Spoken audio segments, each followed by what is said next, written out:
नमस्कार दोस्तों, स्वागत है आपका इस शानदार जीके क्विज प्रैक्टिस वीडियो में। आज हम अपने सीरीज में बौद्ध धर्म के पार्ट 4 के बारे में कुछ 20 इम्पोर्टेंट क्वेश्चंस को कवर करेंगे, जो सभी एग्ज़ाम्स के लिए काफ़ी बेहद इम्पोर्टेंट है और प्रीवियस ईयर में आ भी चुके हैं। और अगर आप UP triple SC, SSC, railway ऐसे और भी कई एग्ज़ाम की तैयारी, वनडे एग्ज़ाम की तैयारी कर रहे हैं, तो प्रैक्टिस के लिए ये वीडियो आपके लिए बहुत ही महत्वपूर्ण हो सकती है। तो आप इसे देखें और कमेंट में भी बताएं कि वीडियो कैसा लगा और इसमें आपके कितने क्वेश्चंस सही हुए हैं। तो चलिए शुरू करते हैं। पहला क्वेश्चन है, निम्नलिखित में से बताइए कि गौतम बुद्ध ने सर्वप्रथम अपना संघ किस स्थान पर स्थापित किया था। तो इसका सही जवाब है सी ऑप्शन है, सारनाथ में किया था, क्योंकि इन्होंने यहाँ पे सबसे पहले अपना पहला उपदेश सारनाथ में ही दिया था, ज्ञान प्राप्ति के बाद में। राजगृह में पहली बौद्ध संगीति हुई थी, कब हुई थी? 483 ईसा पूर्व में हुई थी। और कुशीनगर में उनको परिनिर्वाण की प्राप्ति हुई थी, कितने साल में? 80 साल की उम्र में। सारनाथ इसका सही जवाब है। और वैशाली में दूसरी बौद्ध संगीति हुई थी, कब हुई थी? 383 में हुई थी। जब इसमें है जैसे कि पहली बौद्ध संगीति हुई थी, पहली बौद्ध संगीति राजगृह में हुई थी, कब? 483 में। और दूसरी हुई थी 383 ईसा पूर्व में, वैशाली में हुई थी।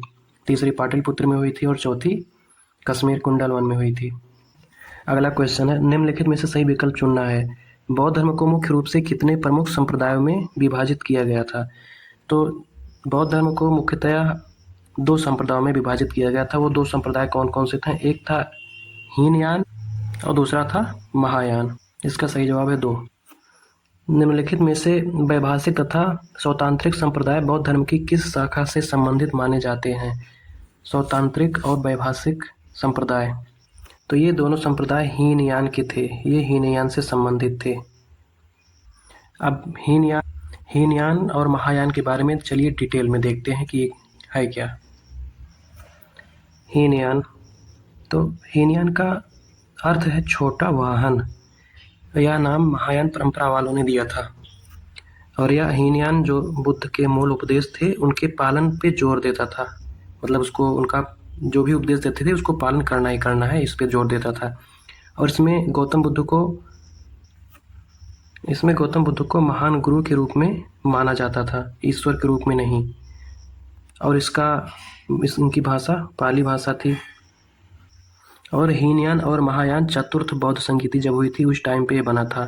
और चतुर्थ बौद्ध संगीति की जो भाषा थी वो संस्कृत थी, लेकिन ये हीनयान को पाली भाषा में इसको रचना किया गया है। और ये मुख्यतया श्रीलंका, म्यांमार, थाईलैंड और लाओस, कंबोडिया में मुख्य रूप से लोग प्रचलित हैं, चलते हैं वहाँ पे। और ये लोग मूर्ति पूजा का भी विरोध करते थे। अगला है महायान। तो महायान का अर्थ है महान वाहन। इसका विकास लगभग पहली शताब्दी ईस्वी में हुआ था। इसमें बोधिसत्व को आदर्श के रूप में सबसे अधिक महत्व दिया गया है और गौतम बुद्ध को इसमें ईश्वर का दर्जा दिया गया, ईश्वर माना गया है और उनकी मूर्ति पूजा भी की जाती थी। और ये इसका भाषा संस्कृत थी, जबकि हीनयान की भाषा पाली भाषा थी। और इनका प्रमुख ग्रंथ था प्रज्ञापारमिता सूत्र और लोटस सूत्र। और इनका मत चीन, जापान, कोरिया, तिब्बत और मंगोलिया में सबसे ज़्यादा प्रचलित हुआ। बौद्ध संघ में प्रवेश के लिए किसी व्यक्ति की न्यूनतम आयु कितनी निर्धारित की गई थी?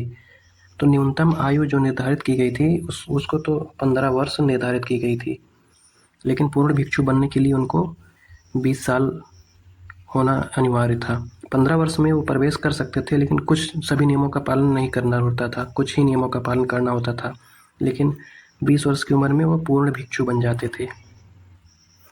निम्नलिखित में से किस विद्वान को महायान संप्रदाय के शून्यवाद मत का प्रमुख प्रवर्तक माना जाता था? तो शून्यवाद जो होता था उसका प्रमुख प्रवर्तक नागार्जुन को माना गया। अब ये शून्यवाद क्या होता है इसके बारे में डिटेल में देखते हैं। निम्नलिखित में से बताइए कि विज्ञानवाद या योगाचार मत के विकास का श्रेय किसे जाता है? तो ये मैत्रेयनाथ को जाता है। नागार्जुन शून्यवाद के हैं। विज्ञानवाद क्या होता है इसके बारे में डिटेल में देखते हैं आगे। विज्ञानवाद, योगाचार। विज्ञानवाद ये महायान बौद्ध धर्म का एक प्रमुख दर्शन है। इसके प्रमुख प्रवर्तक हैं असंग और वसुबंधु हैं। इसके मत के अनुसार विज्ञान चित्त ही वास्तविक है, बाहरी जगत नहीं। चित्त का मतलब मन होता है, माइंड। इसे योगाचार दर्शन एवं चित्तमात्रवाद भी कहा जाता है। इसका मुख्य सिद्धांत है चित्तमात्र मतलब ओनली मन, माइंड ओनली। चित्त का मतलब मन होता है। यह दर्शन महायान बौद्ध धर्म के विकास में अत्यंत महत्वपूर्ण माना जाता है। निम्न में से सही उत्तर चुनना है। बौद्ध संघ में प्रवेश करने की प्रक्रिया को किस नाम से जाना जाता था? तो इसका सही जवाब है उपसंपदा। और प्रव्रज्या क्या होता है इसके बारे में हम देख रहे हैं। प्रव्रज्या को पाली भाषा में पब्बजा कहते हैं और ये सन्यासी बनने की पहली सीढ़ी है। मतलब जो शुरू में जो लोग सन्यास ग्रहण करने जाते हैं उस टाइम को ही प्रव्रज्या कहते हैं। और ये मतलब इसको शुरुआती संस्कार कहते हैं। इसमें कोई भिक्षु नहीं बनता। इसके बाद उपसंपदा होती है, तब उसमें कंप्लीट पूरा भिक्षु बनते हैं। प्रव्रज्या में कुछ नियम है शुरुआती के, जैसे कि सिर को मुड़वाना और फिर भगवा वस्त्र धारण करना और बुद्ध धम्म और संघ जो त्रिरत्न है उसका पालन करना, उसको दोहराना। शुरू में उसको 3 बार जो दोहराते हैं वही है, उसको फिर उनका प्रव्रज्या हो जाता है, उसको प्रव्रज्या बोलते हैं। इसके बाद उपसंपदा की क्रिया होती है। और उपसंपदा होती क्या है इसको चलिए डिटेल में हम लोग देखते हैं। उपसंपदा का मतलब होता है जो भिक्षु या भिक्षुणी बनने की औपचारिक या प्रारंभिक दीक्षा होती है, उसी को कहते हैं।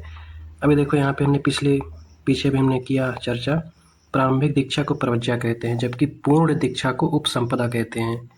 और ये पूर्ण संपदा ये 20 वर्ष की आयु पूरी होने पे दी जाती है। और प्रव्रज्या 15 साल की उम्र पूरा होने पे आप प्रव्रज्या में जा सकते हैं। उपसंपदा मतलब पूर्ण भिक्षु। उपसंपदा के बाद संघ का पूर्ण सदस्य बन जाता है। और जो उपसंपदा ग्रहण करते हैं उन भिक्षु को विनय पिटक के नियमों का पालन करना होता है। अगला क्वेश्चन है, निम्नलिखित में से बताइए कि बौद्ध संघ की सभा में प्रस्तुत किए जाने वाले प्रस्ताव पाठ को किस नाम से जाना जाता है? तो जो प्रस्ताव पाठ होता है उसको कम्मवाचा के नाम से जाना जाता है। और उपोषद तो भी हमने पीछे देखा, उपसंपदा को भी हमने भी पीछे देखा क्या होता है। अगला क्वेश्चन है, निम्न में से किस संप्रदाय में 5 ध्यानी बुद्धों की परिकल्पना करने वाला देवकुल विकसित हुआ? तो ये महायान में विकसित हुआ था। अगला क्वेश्चन है, निम्न में से सही विकल्प चुनना है। बौद्ध धर्म में तंत्र मंत्र के बढ़ते प्रभाव के परिणाम स्वरूप किस संप्रदाय का उद्भव हुआ? जब बौद्ध धर्म में तंत्र मंत्र का प्रभाव बढ़ गया तो उस समय मतलब देखा जाए कि तंत्र मंत्र का जो भी है वो किस संप्रदाय में था, तो ये वज्रयान में था। वज्रयान संप्रदाय में तंत्र मंत्र के बढ़ावा दिया गया। अब वज्रयान होता क्या है इसके बारे में डिटेल से हम देखते हैं। वज्रयान महायान की एक प्रमुख शाखा है। इसका विकास लगभग 7वीं से 8वीं शताब्दी ईस्वी में हुआ था। इसे तंत्रयान भी कहते हैं क्योंकि इसमें तंत्र मंत्र का भी उल्लेख है, और मंत्रयान भी कहते हैं तंत्र मंत्र की वजह से इसे। इसमें तंत्र मंत्र मुद्रा ध्यान का प्रयोग का विशेष महत्व है। वज्रयान, वज्र मतलब अटूट शक्ति, इसको ज्ञान और आध्यात्मिक शक्ति का प्रतीक माना जाता है। इसमें गुरु जो होते हैं उनको लामा बोलते हैं और इनका अत्यधिक महत्व है। और यह मुख्य रूप से तिब्बत, भूटान, मंगोलिया और नेपाल में प्रचलित हैं। और जो पद्मसंभव हैं उनको तिब्बत में वज्रयान के प्रचार का मुख्य आचार्य माना जाता था। अगला क्वेश्चन है, बौद्ध संघ में किसी पवित्र अवसर पर भिक्षुओं को एकत्र होकर चर्चा करने की प्रक्रिया को क्या कहा जाता था? तो इसको उपोषद कहा जाता था। ये लोग इकट्ठा होकर के किसी चीज़ पे जब चर्चा विचार विमर्श करते थे, प्रार्थना करते थे एक साथ मिलके। उपोषद है क्या, इसके बारे में थोड़ा डिटेल में हम चलिए देखते हैं। यह बौद्ध धर्म का एक पवित्र और धार्मिक उपवास एवं आत्मचिंतन का दिन है। इस दिन सभी भिक्षु और गृहस्थ जो होते हैं जो गृहस्थ होकर संन्यास बौद्ध धर्म को धारण करते हैं, वो लोग धर्म के उपदेश को सुनते हैं, ध्यान करते हैं और जो 10 सील हैं उनको पालन करते हैं।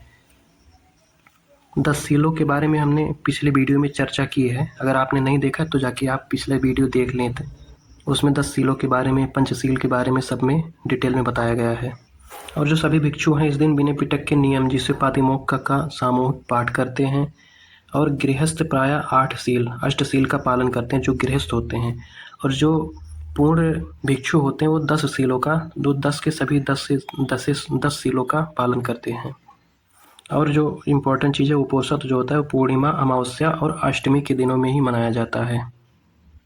अगला क्वेश्चन है, निम्नलिखित में से किस स्थान को वैभाषिक संप्रदाय की उत्पत्ति का प्रमुख केंद्र माना जाता है? इसका सही आंसर है सी, कश्मीर। और कश्मीर के कुंडल वन में चतुर्थ बौद्ध संगीति हुई थी, वैशाली में दूसरी बौद्ध संगीति हुई थी, सारनाथ में इन्होंने अपना पहला उपदेश दिया था, और मगध जो है 16 महाजनपदों में सबसे शक्तिशाली महाजनपद था। और जो इसकी स्थिति है तो वर्तमान बिहार, पटना और गया जिले को मिला के ये था। और इसमें देखा जाए तो राजवंश जो थे वो 3 थे, एक हर्यक वंश, नंद वंश और मौर्य वंश। और इसमें जो मौर्य वंश में अशोक हैं वो सबसे महान राजा थे। इसमें से चंद्रकीर्ति, शनिदेव तथा आर्यदेव किस मत के प्रमुख विद्वान माने जाते थे? तो ये लोग शून्यवाद के विद्वान माने जाते थे, और नागार्जुन जो थे वो भी शून्यवाद के ही थे। पिछले हमने क्वेश्चन में देखा इसको। और शून्यवाद होता क्या है इसके बारे में डिटेल में देखते हैं। शून्यवाद जो है महायान बौद्ध धर्म का एक प्रमुख दार्शनिक मत है, जिसके प्रवर्तक नागार्जुन थे, और इसे माध्यमिक दर्शन भी कहा जाता था। इस मत के अनुसार सभी वस्तुएं स्वभाव से शून्य, निस्वभाव हैं, अर्थात उनका कोई अस्थायी स्वतंत्र अस्तित्व ही नहीं है। शून्यवाद मध्यम मार्ग का समर्थन करता है और किसी भी वस्तु को पूर्णतः शाश्वत या पूर्णतः नश्वर नहीं मानता है। अगला क्वेश्चन है, निम्नलिखित में से बताइए कि बौद्ध संघ में स्त्री भिक्षुओं के लिए पृथक प्रातिमोक्ष का नियम निर्धारित किए गए थे कि नहीं, इसमें ये पूछ रहा है। तो इसमें निर्धारित किए गए थे। इसका आंसर हाँ है, किए गए थे, इसका डी ऑप्शन सही है। इसमें ऐसा नहीं कि किसी केवल स्टार्ट जो प्रारंभ हैं उनके लिए या केवल भिक्षुओं के लिए, इन सब के लिए नहीं है, सभी के लिए था। स्त्री भिक्षुड़ हो या फिर मेल हो, सबके लिए था। और प्रातिमोक्ष होता क्या है इसके बारे में चलिए डिटेल में देखते हैं। पृथक प्रातिमोक्ष ये जो बौद्ध संघ में भिक्षु और भिक्षुओं का होता था उनके लिए आचार संहिता, कोड ऑफ डिसिप्लिन जो अनुशासन था उसके नियम का संग्रह है। और पृथक प्रातिमोक्ष का अर्थ है भिक्षु और भिक्षुओं के लिए अलग अलग नियम निर्धारित किए गए थे, और इन नियमों का उद्देश्य अनुशासन, नैतिकता और पवित्रता को बनाए रखना था, इसलिए ये नियम थे। और ये सारे लोग प्रतिमोक्ष का एक साथ नियमों का सामूहिक पाठ करते थे, और इसका नियम जो है विनय पिटक में वर्णित है।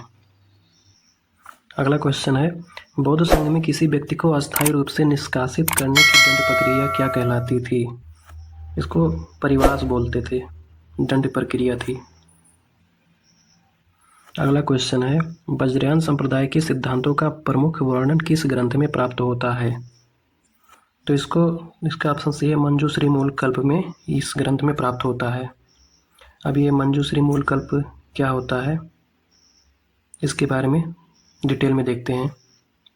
तो मंजूश्री मूल कल्प जो होता है बौद्ध धर्म के विशेषकर जो वज्रयान जिसमें तंत्र मंत्र की परंपरा है उसका एक महत्वपूर्ण ग्रंथ है, और यह बोधिसत्व मंजूश्री को ही समर्पित है। इसमें तंत्र मंत्र, पूजा की विधि, अनुष्ठान और साधना का विस्तृत वर्णन मिलता है, और यह तांत्रिक साहित्य का भी प्रमुख ग्रंथ माना जाता है। इसमें भी तंत्र मंत्र, जो पूजा विधि, सब कुछ है इसमें होता है। और ये इतिहास की दृष्टि से इसमें प्राचीन भारतीय राजाओं और घटनाओं का भी उल्लेख मिलता है, इसलिए इसे एक ऐतिहासिक स्रोत के रूप में भी महत्व दिया जाता है। अगला क्वेश्चन है, वज्रयान संप्रदाय का सर्वाधिक विकास किस शताब्दी में हुआ था? 8वीं शताब्दी में इसका आंसर है। 8वीं शताब्दी में वज्रयान संप्रदाय का सर्वाधिक विकास हुआ था। अगला क्वेश्चन है, बताइए कि 8वीं शताब्दी के दौरान किस विद्वान ने तंत्रवाद को बौद्ध धर्म में प्रमुख रूप से अपनाया था? इसका सही आंसर है सर्वज्ञ मित्र। नागार्जुन शून्यवाद के प्रवर्तक थे, और असंग और बसुबुन ये दोनों किसके थे? विज्ञानवाद योगाचार के प्रमुख प्रवर्तक थे। इसका सही आंसर है सर्वज्ञ मित्र। माध्यमिक तथा योगाचार मत का संबंध बौद्ध धर्म की किस शाखा में से माना जाता है? इसका सही आंसर है महायान। हीनयान और महायान के बारे में हमने पहले देखा था, वज्रयान के बारे में भी हमने पहले देखा था। और थेरवाद क्या होता है? थेरवाद जो है इसका मतलब होता है श्रेष्ठ जनों की बात या फिर वरिष्ठ मार्ग होता है, और यह बौद्ध धर्म की सबसे पुरानी जीवित शाखाओं में से एक है। और इसकी जो भाषा है वो पाली भाषा में है, इसके जो भी ग्रंथ हैं, और ये बुद्ध की जो मूल शिक्षाएं हैं उसी पे जोर देता है। निम्न में से बताइए, माध्यमिक एवं योगाचार दर्शन मुख्य रूप से बौद्ध धर्म की किस परंपरा से संबंधित है? तो इसका सही जवाब है महायान। महायान से संबंधित है। योगाचार दर्शन जिसे विज्ञानवाद कहते हैं, इसके प्रवर्तक नागार्जुन थे। और भी हमने थेरवाद के बारे में भी देखा, हीनयान, महायान, वज्रयान, सबके बारे में देखा।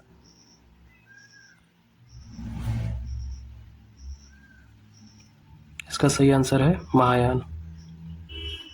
तो दोस्तों, हमने आज यहाँ पे कुछ 20 क्वेश्चंस को देखा जो कि इम्पोर्टेंट थे और पिछले एग्ज़ाम में आए भी हैं।